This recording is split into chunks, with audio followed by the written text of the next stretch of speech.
Landslide at mudslide naranasan sa Banawi, Ifugao, bunsod ng pag-uulan. Kahong-kahong piniking laruan at iba pang produkto nasabat sa isang warehouse sa Giginto, Bulacan.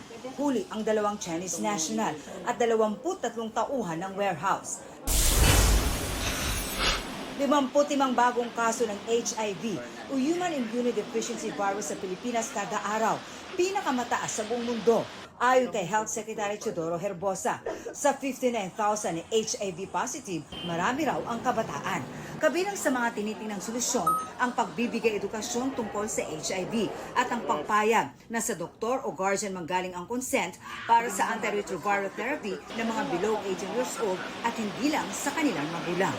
Marisol Abduraman, nagbabalita para sa GMA Integrated News.